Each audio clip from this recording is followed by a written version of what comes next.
If you go back to when Dallas was really being developed in the teens and 20s, that was all like mansions down there.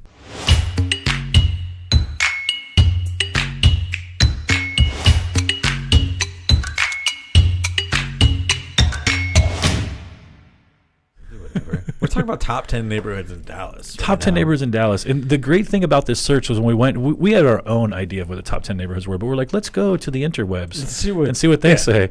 And some of the neighborhoods are not places, if somebody's like, hey, Matt, where should I live in Dallas? It's not going to be like, hey, go live over here where it's technically Dallas, but also boring. That's the big thing. That's why it's important to watch shows like ours too, as you get the real information, because one, none of this websites seem to agree with one another. Not at all. Two, they don't have the same grading or like metric system of what a neighborhood is. Like one of them was just like Richardson, which is not a neighborhood in Dallas. Which is, I'm nothing against Richardson. We'll do a whole video on Richardson. I love it, right?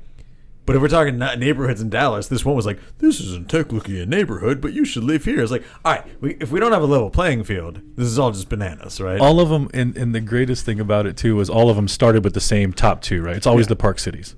It's always Highland Park and University Park are always the top two places to live in Dallas. Exactly. Which is great. If you make a couple $100 G's a year, yes, you can afford $1 million plus house.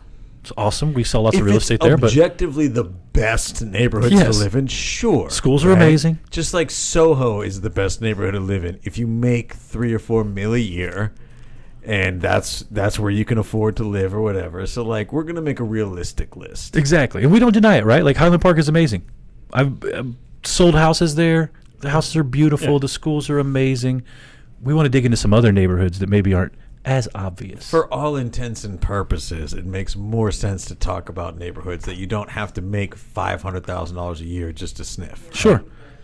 I mean, so what does Home Snacks say? Home Snacks gives us a few. I love homesnacks.com. First off, I will go to any website that has snacks in its name. What if we started different companies and just put snacks in the domain name? Like we'll start like a car shop, like an auto mechanic. Car snacks. We'll be like Tire Snacks or something stupid like Other that. business venture. You guys don't steal this. Yeah. This is proprietary. So UP and HP hitting up the top of the list every single time, right? I think there's a couple of them that if you're local, you know about, but if you're not local and you want to go check out some really cool areas, the M streets are awesome. Yeah. Understand that in Dallas, whenever we say the letter streets, it's because all those streets start with that letter. Sure. There's the L streets, the C streets, the M streets, right? So the M streets are really, really cool. I've always loved being able to spend time over there. One, I like neighborhoods that are old and have lots of trees. That's what I was going to ask. Here's the thing. What I love about the M streets is that it's generational. Sure. Because if you ask somebody who hasn't been to the M streets in 20 years, or if you told somebody who hasn't been to the M streets in 20 years that like used to live in Dallas, you're like, dude, I love the M streets. They'd be like, what are you talking about? Like now it's so unbelievable. Like gentrification is a word people throw around as if it's a bad thing. I will tell you in this particular case, man, some of the coolest houses in Dallas are built in the M streets. And it's a neighborhood with like, it's a neighborhood that doesn't feel like it should have walkability, but it has unbelievable walkability, right? Like you don't feel like you should be able to walk out of your badass 3-story townhome that was built last year, smart home, all that type of stuff, and then go walk to like a dive bar or something like that, like all within a half mile. The thing that I love about the whole Knox Henderson M streets, like that whole pocket, is exactly that, right? There's older homes that have been remodeled. Sure. There's stuff that's been completely torn down. There's banks of 3-story townhomes all over the place, and it's all walkable. Because the other thing you don't know about Dallas, and this stat may not be true, but for a time, like there were more restaurants in Dallas than like legitimately like per person than like anywhere else in the country. No, like, that was like my big thing as a city boy, as a New York guy. Like I would always say that there was a stat a while back that it was like per capita people in Dallas eat out more often than people in Manhattan. I believe it. There's just so many options. We brunch so hard here. Dude, we brunch in a totally different way. It's ridiculous. It's unbelievable. The M streets are a great place to go do stuff like that too. I like that area. Anytime you get into uptown, Oak Lawn, downtown, right? If you want to do the condo living, the townhomes, I cut my teeth in real estate on those areas and got an opportunity to just learn a lot about. Yep. The thing I think people need to understand about condo and townhome communities that are really prevalent in those areas is that every little condo unit is like kind of like its own little mini neighborhood, own little subdivision. You may have a 1970s multifamily kind of build that doesn't really look that great. Yep. Right next to some $400,000 townhomes that are new, right? So like the area is just really mixed up, which is cool because it allows a lot of people a lot of different price points to all mesh in the same area. Yep. And so that's always what I've loved about being able to sell in the condo and townhome market. 100%. So many different types of units. Well, it just affords you a different lifestyle too, Sure. right? Like what you're gonna find in a lot of like we live in the suburbs. I live in the suburbs, and I will tell you, like, one of the things that we struggle with is kind of like sometimes there's a little bit of a boredom effect that comes Sure. from it. Like, oh, I really wish I lived closer to downtown. What's really cool about those areas particularly is you can make money and have a really nice house and still get to do some of the stuff that you wouldn't see in areas that are normally really affluent, right? Yep. Like, you get to see like a lot of the pop-up bars and stuff that happen, and like some of the more like the city's more well-kept secrets as far as like nightlife and dining and things like that. Like things that you usually find in like a little bit more grimier areas isn't the best word, but like, you know what I mean, just right? Like, just more urban, just like the more urban type of downtown. I think what Dallas is still has to do that some other places are doing really well. It's called urban infill. It's taking Yes. all these buildings, and we've got a couple of places downtown where they've taken these old buildings and refurbished them, turned them into apartments or condos. Dallas is starting to do a much better job Yep. of that type of stuff. Yep. And it's that feel that you want down there. I think that a lot of people move to that area for. Yep. And the walkability is dope. Like you got Clyde Warren Park downtown. Dude. You've got the whole arts district and the DMA. You can do so much.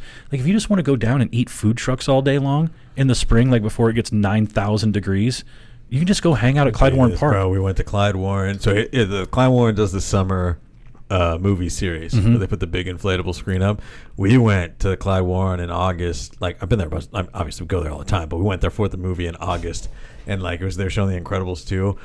Dude, it was so packed. We sat what seemed like, I'm not great with distance, but apparently I think it was about 2 miles away. We sat from the screen. Right. But here's the deal. Like, I couldn't really see the movie or hear it because we were so far away. Bro, we stayed the whole time because I was eating those food trucks, bro. Like, every time I'd eat something, I'd be like, there's another one. I got to go get something, dude. Like, it was still such an awesome time. We brought the dogs, and I gained like 5 pounds that day, dude. Those types of things are fun, and there's another event that goes on, and this will be the 5th year for it that we always attend, the Taco Libre downtown, which is awesome. If you like lucha wrestling and tacos, Hell yeah. this is like 100% like one of the coolest events. And here's the thing is, I think there's so much stuff like that to do. Dallas doesn't get as much credit for there. If you take the time to explore this city a little bit, there's so many things. It's not an old city by any means, but there's a lot of stuff that you can go find, and you see a lot of that downtown, uptown. A lot of people don't know, like Ross Avenue, where there's a lot of townhomes right now.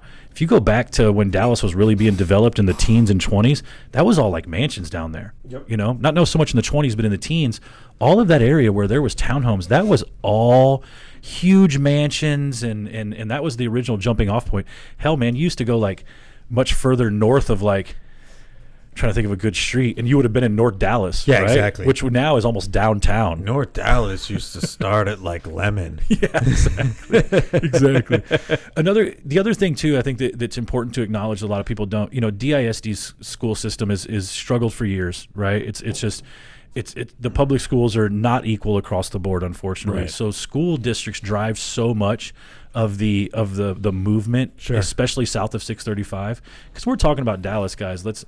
Let's kind of define an area. It's not that there's not a lot of Dallas that's north of 635, but when we're talking about Dallas and these neighborhoods, we're really talking about, in real estate, when people come and ask me certain questions, they're asking me about where the nightlife is, where everybody else their age is living, those types of things, right? This is that loop, that 635 loop that we're talking about. Everything south of 635 is what people are really asking about when they're asking about Dallas. That's what they're picturing. Yep, That's exactly what they're picturing. And it's hard in that area to find really good public schools. And Lake Highlands has done a really good job. They're up by 635, Skillman, Abrams area. Yep. That whole area, there's 3 really great elementary schools in there. Yep. But the school district in general, what happens is that portion of Dallas bleeds into Richardson ISD. Yeah. And so the schools completely change. And Richardson, if you're just looking up school rankings, there's a million different places to look it up. We won't get into it.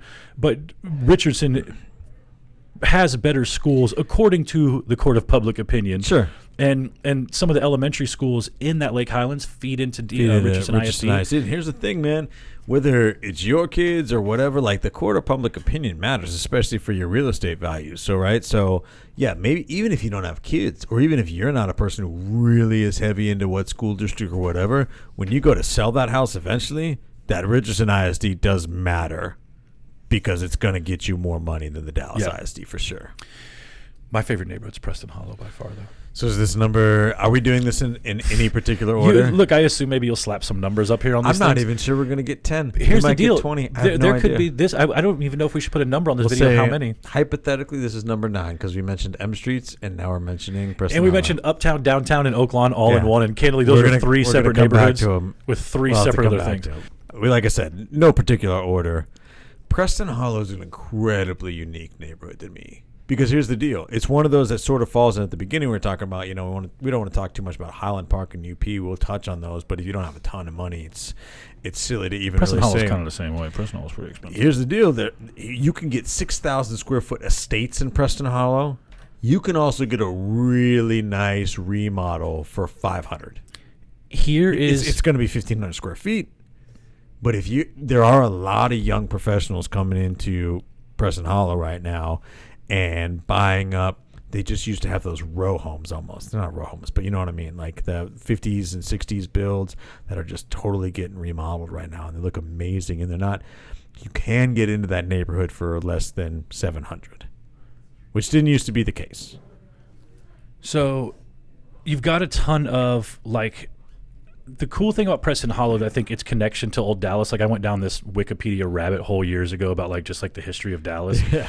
In the 30s, as Dallas started expanding up Preston Road, and if you've lived here, you understand Preston Road's a major artery. So that's what's the stat on this? If you're in Frisco and you ever read the plaques about Preston Road, it's like the longest north-south road.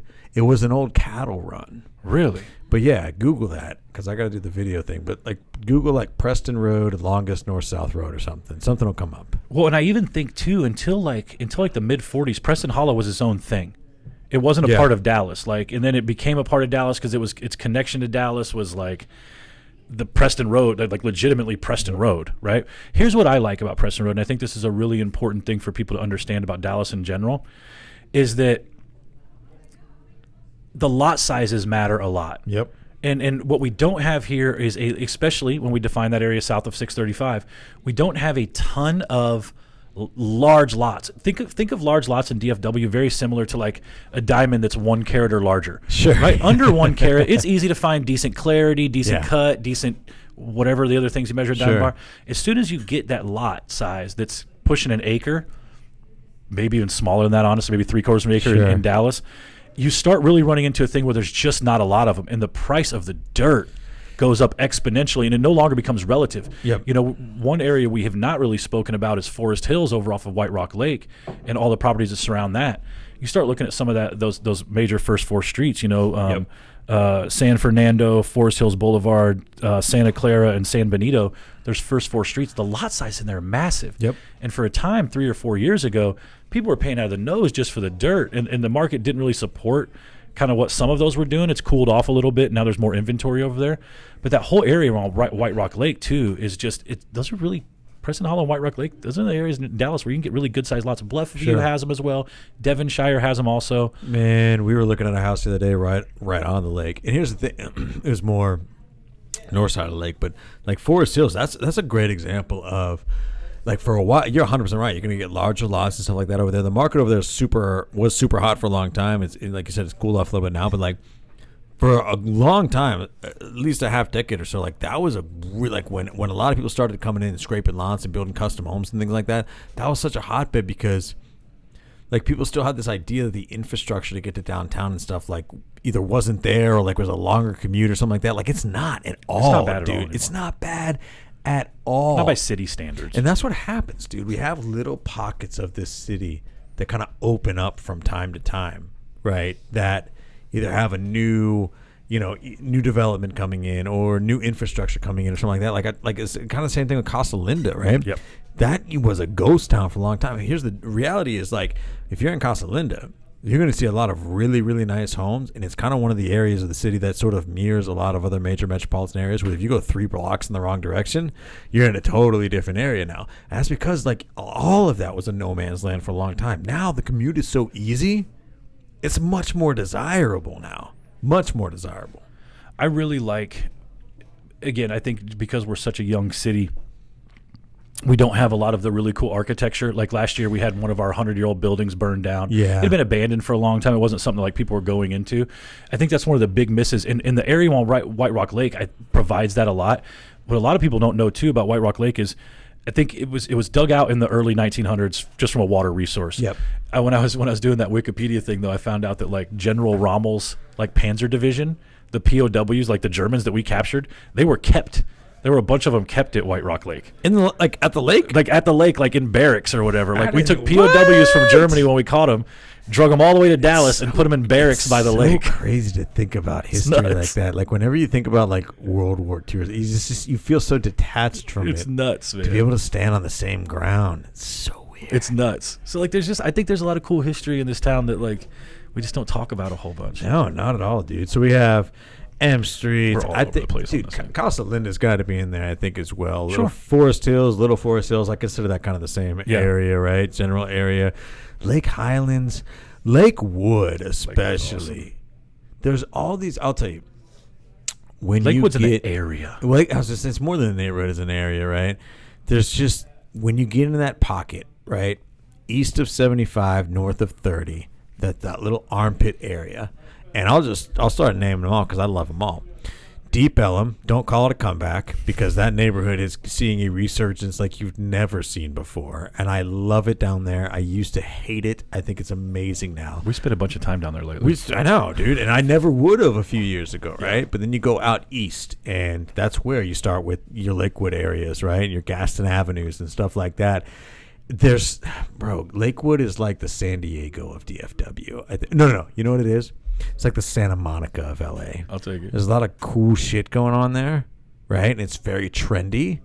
There's also people that have been there forever and sort of define the neighborhood from a personality standpoint. Yep. Right? Like I love that about it. They do so much stuff over there too. A couple of years ago, like they still do it, but I went over there and hung out. They have this thing called Lake Woodstock. Yeah, and it's like they have bands out there and all the breweries and all the restaurants. Yeah. I'm a big fan. You know, we talked about restaurants earlier, and I think it's really important to understand if you live in Dallas and are moving to Dallas, like.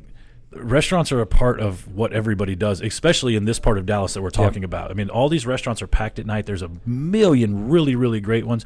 You could go to a different restaurant every single night forever. I mean, hell, we should probably do a review on just the top 10 like date night type restaurants, right? We will, for the Grape just closed. That was a really awesome one. I know. But the Grape, I love that place. What is that? Is that just mismanagement? I don't know. They were open for so long. I think here's the reality. Keeping a restaurant open for a couple of decades is not an easy thing to do. Sometimes it's just shutting it down, too. And the Grape, here's the thing. Is the owner still the thing about the works there Grape and that was stuff? creepy and awesome is that the tables were like inches apart. Yeah. Like once you got to your table and you settled into it, it had this really great experience. Yeah. But there are also some people who probably looked at it and were like, no, you know. And they were really known for their burger, and they only served it on Sundays. I think restricting they did it people just for like Sunday brunch, right? It was ridiculous. That's what I think.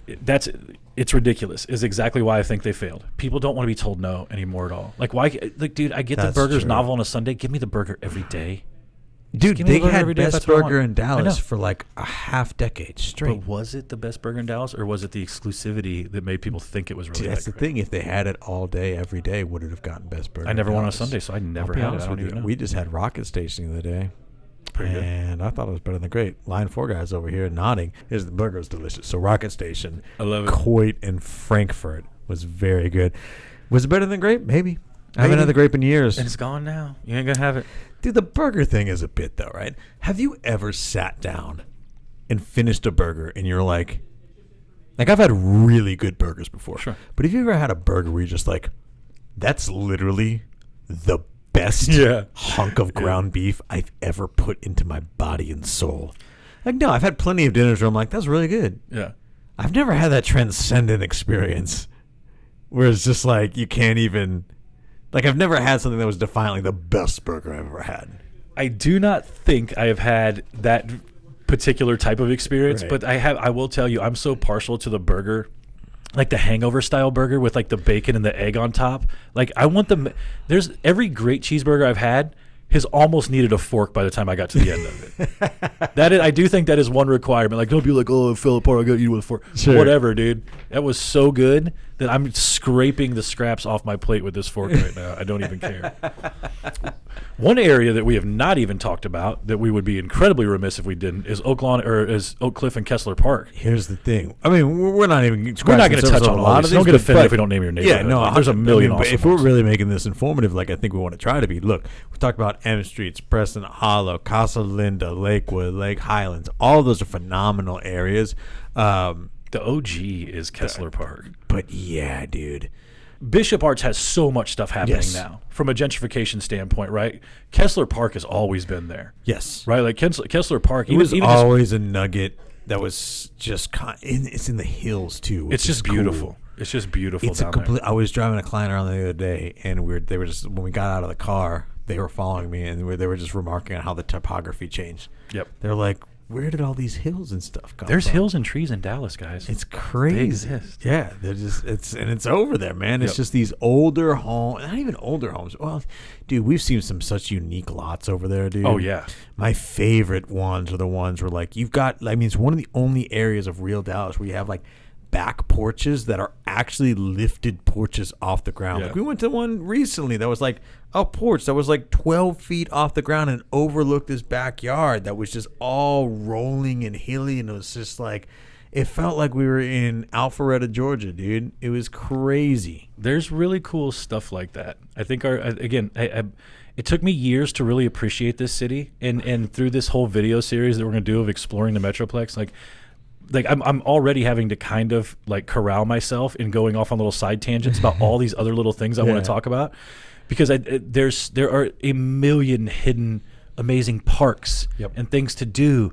And guys, there's underground tunnels, and there's a railroad that used to go through the city that the story around it isn't anything like Ghostbusters 2, but that's what it makes me think about, right? Like, it's not exactly like Ghostbusters. It's not, but there's legitimately like there's a building downtown that has a cement wall where you can still see the opening to essentially what would lead you to an underground tunnel where the old Santa Fe Railroad used to come through here, right? Like there's just so much cool stuff that even though it's not an old city, there's still plenty of cool history to 100%.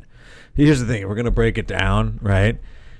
If you're a young professional type, you're probably looking for something more like that's going to be that's going to be your Bishop Arts all the way over east to your Uptown, Oaklawn areas, you could even buy in areas like Casa Linda and the L Streets if it's just you, because the thing is you get a lot of that 1950s, late 50s, early 60s construction that's still, 1,200 square feet, 2 bedrooms, 2 bathrooms, even 3 bedrooms, 2 bathrooms, right? I would say to anybody who's looking to buy a 2-bedroom actual standalone home, make sure you talk to your agent about that. And if it's common for the area, there's not a lot of people who buy 2-bedroom homes, so your resale is going to be a bit of an issue. Probably if you need something smaller like that, maybe go with a condo. Yeah. But the reality is Dallas over the past 7 years has morphed into this really cool place where all kinds of different neighborhoods are butting up against each other. Yep. And you can enjoy all kinds of different types of food and experiences and places to go in those little, like I said, those little hidden pockets, and you don't have to go that far. No, not at all. And then, I think if you're more family oriented, your Lakewoods, here's the thing. Yeah, like you just said, if you're a young professional, you can buy anywhere, right? Yeah. If you are looking to settle down, right, I think those are more the areas that are kind of conducive to more family lifestyle, right? Your Casa Lindas, maybe Lakewood areas like Highlands. Then you get in North Dallas as well, right? Like that's North Dallas and then far North Dallas are kind of two different things, right? Your North Dallas is kind of right there around the 635 area. That's the Addison. That's basically your first layer of suburbs, right? That's going to be inching towards kind of better school districts, right? That's going to be inching towards more of a suburban lifestyle, right? That's going to be inching towards less walkability. A lot more 80s, 90s construction. Yes. 100%. And then you go on the other side of 635, you have far North Dallas. That's going to be late 80s, early 90s construction mostly. And that's basically the legit 100% suburbs. Yes. Right? That's a Dallas address. With a Plano feel. With an old Plano feel. Yeah. Right? It is a late 80s, early 90s Plano feel, which is nothing wrong with that whatsoever.